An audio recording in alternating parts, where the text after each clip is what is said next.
your soul is torn in two. You are lost, you are mad, feeling sad. You crazy broken dreams are never coming back. Now you see how it feels when you're down on your knees and your soul is torn in two. Now you know how it feels when you're down on your knees and your heart is bleeding. Now so strong.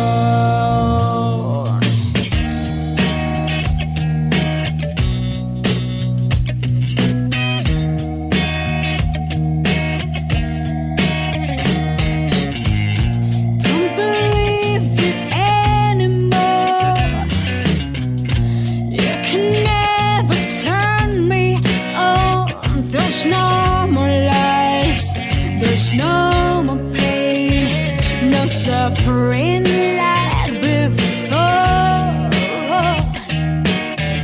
So you've got the sleepless nights, and tears are clouding up your eyes, and your broken heart, and you're lying on the floor. And now your soul is torn.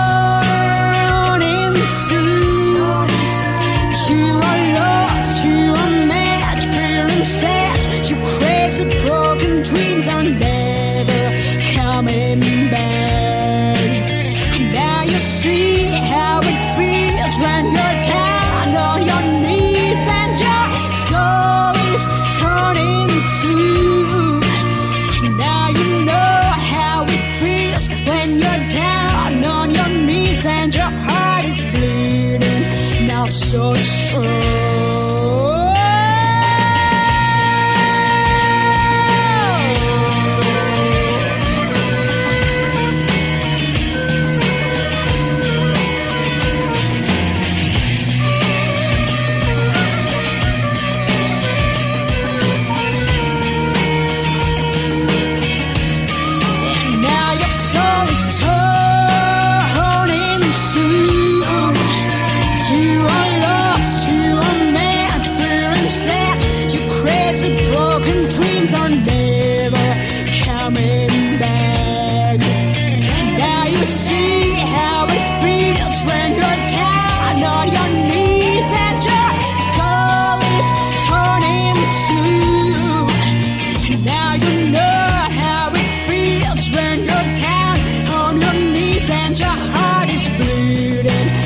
So strong.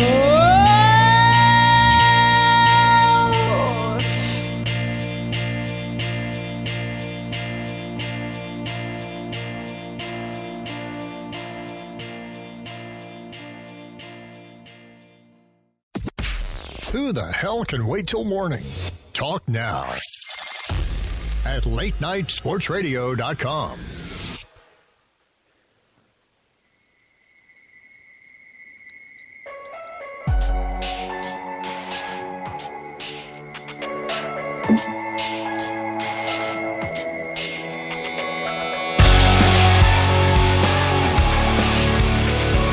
Welcome back to the Bob Sullivan Show here on LateNightSportsRadio.com. I'm back here with Mark Van Heusen, a Lucid Sports fan, and of Bleacher Report. If you want to call in to talk to one of us, the number is 585-633-7487. Mark, how you doing, buddy? I'm good, Bob. Thanks. How you doing? I'm doing well. It's been a long time since we've talked. I think the last time we talked was probably when it was perceived that the Thunder were going to go out in the playoffs to the Grizzlies. Does that sound right? Yeah, that sounds about right. Yep, I do remember that, yeah. How much, now that speaking of the Thunder, the overreaction of, what's greater? The overreaction of losing Kevin Durant and Russell Westbrook, or the getting down in the series to the Memphis Grizzlies? Well, I mean, I'm not sure that it's really an overreaction with Durant and Westbrook. Because, I mean, that's the team, right? I mean, they've got a bunch of other injuries. I was watching the game the other night, and like half their roster was out. That's got Sebastian Telfair playing every minute at point guard, which is kind of ridiculous. Yeah, you know him all too well in Boston, but yeah, I mean, exactly. He used to be here in Boston. Well, looking at their schedule, though, it's not like a tough schedule. You know, it's bad to lose those two, but their schedule, looking at it doesn't look like a schedule. I mean, they could get off to a 500 start even without those two. Right. I mean, they did just beat Denver the other night with like no one on the roster. So, and they lost by 3 to the Clippers. I mean, I'm not saying that this is a good team without those two, but it's not going to be complete disaster without them. I don't think. No, and it's not. I mean, what's the prognosis on both of them? Not that long, right? Like 4 to 8 weeks, kind of. I think for they'll come back like Christmas. Yeah. Right. So, I mean, they're not going to not make the playoffs. You know, maybe they don't have home court advantage in the series that they would have otherwise. But, yeah, it's definitely not the end of the road for them. Yeah. Okay. Back to Boston, sports-wise. Yep. You and Mike Dyer are the only two from Celtics life, and really from Boston for that matter, that are sensible when it comes to Boston sports. Thank you. Yeah. Looking at the, you were the only two that did not overreact during the Tom Brady struggling early on after the Kansas City Chiefs loss. As a Patriots fan, looking at this team right now, you know, are they a Super Bowl contender, or are we overreacting again and, you know, creaming all over this Patriots team? If you'd asked me earlier today, were they a Super Bowl contender, I would have said they might be, but I definitely wouldn't have thought of them as a favorite. But after what they just did to Denver, that's what all the talk's going to be tomorrow. Is they're the best team in the AFC. They're probably them and the Cardinals, who are somehow 7-1, but that's a whole other thing. But I mean, the NFL season, it's full of ups and downs, you know. So, like, yeah, it's ridiculous to count them out when they're 2-2 and they just get crushed by the Chiefs. And they're not going to win all their games. They have a murderous schedule coming up in the near future. I don't know if you've seen that, but they play pretty much all the top teams in the league in the next 5 weeks. I know they play Green Bay, Detroit, Indianapolis, I think San Diego and Miami, all over 500. So they'll probably drop a game or two here and there. But they are definitely a much improved team. Like, I was just looking at the stats. For the first 4 games, they go 2-2. They're averaging 20 points a game. Then Brady has that stink bomb against the Chiefs. Everybody's ripping him. And then he just gets pissed off. And he comes out in that first game against Cincinnati, and he was so pumped on every play. He ends up, like, rushing into the end zone, I think, on the first touchdown. And ever since then, their offense has been unbelievable. They're averaging 40.2 points a game in their last 5 games. They're 5-0. His stats went from, I just wrote this down. So the first 4 games, he was averaging 198 passing yards and 1 TD. The last 5 games, 320 passing yards and 3.6 TDs. So, I mean, they're definitely a contender. I wouldn't necessarily call them a favorite. If they played Denver again in Denver, I probably would bet on the Broncos. But the Pats' offense has come a long way. And I think, Gronkowski's finally healthy. Brady's meshing with LaFell. It took him a while. And also, he just got pissed. Everybody wrote him off. So he decided he still had something to prove. All right. So you're not trading Tom Brady to the Texans right now so that you can start Garoppolo? No.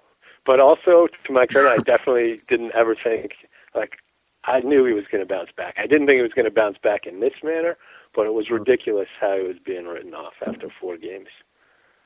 The only disappointing thing for me is that Garoppolo is such a great Boston name. I'd love to hear Dyer say it, or really any Boston, Bob Ryan say it, Garoppolo. Yep. It's just such a perfect Boston name.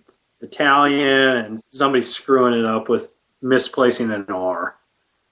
Yeah. I think there's still a good chance he'll end up our starter someday.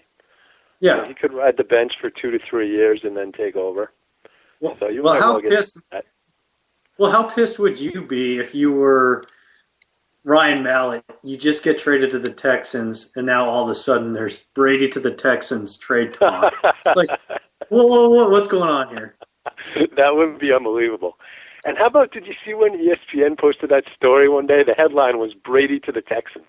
Like, they're just talking about a crazy potential rumor, and they posted it like it was actual news.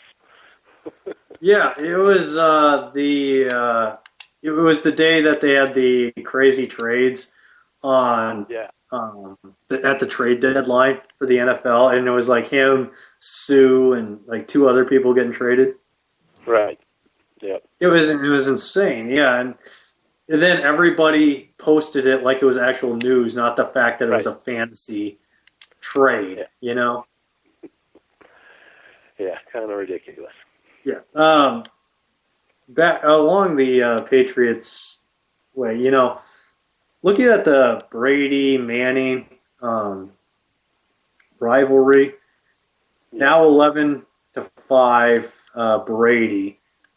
Do you think that this, you know, the matchups alone make Brady better, or do you think it's a, you know, championships? What do you think? Do you think Brady is better than Manning? Who do you take in that matchup, you know, as far as all-time greatness, and why? Oh, man. I mean, I could talk for the next 5 hours on that if you wanted me to, but there's so many different levels of it. And the best way to look at it is, like, what are people going to remember 20 years from now? And the number of Super Bowls is obviously a big deal, but it's like the big moments that people are going to remember. And Manning, he's only got that one Super Bowl. If I was going to take like a full season's worth of stats, I'd say Manning is definitely the better quarterback and always has been. But if I was going to pick one game that I wanted one guy to win, especially now, I would definitely take Brady. But watching the game today, Manning doesn't throw the ball hard anymore. And it's kind of, I'm going to quote Bill Simmons on this one. He wrote a big piece about them this week. And he equated Manning to Greg Maddux when he was getting old. And he was still one of the best pitchers in the league, but he didn't have his fastball anymore. And he just hit his spots perfectly. And Manning does that just a little bit better than Brady, but Brady can still chuck it when he has to. He threw this one pass to LaFell tonight, this dart into the end zone that hit him perfectly right in the chest, but he fell down and lost the ball because Brady threw it too hard from about 40 yards out. It's pretty insane. But I'm getting a little bit off topic on that. So I think if I had to, I think Manning is probably going to be, I don't know, maybe we got to see what happens this season. Like, if either one of them wins the Super Bowl this season, that guy's going to be remembered as the better one of the two, I think. Well, the thing with, you know, I made the Manning-Maddox comparison because, you know, those guys, you know, Maddox was always squaring. It's not even late in his career. It's been Manning and Maddox's whole career. It's just throwing on the black, you know, hitting your spots, all that stuff. That's been Manning his entire career. Never a guy willing to take chances. Right. And that was the way Maddox was.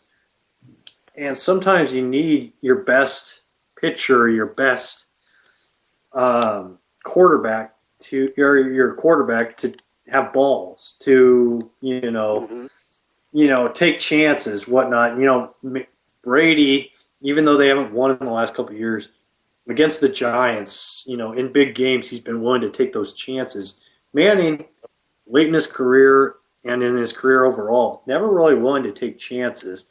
And I think that's prevented him from winning championships. And the other thing with Brady is you look at all these Brady-Manning matchups, whenever Manning wins, it's always a Manning play that you look at.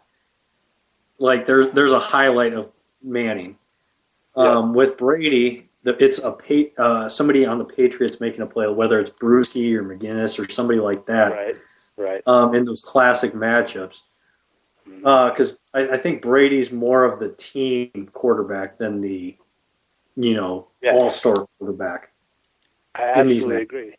But that was another thing from Simmons' article. Like, Manning kind of runs his team, but Brady's always just been and that's another thing. This is something that I will always wonder my whole life, and we are never going to have the answer to. It's like, what would Bill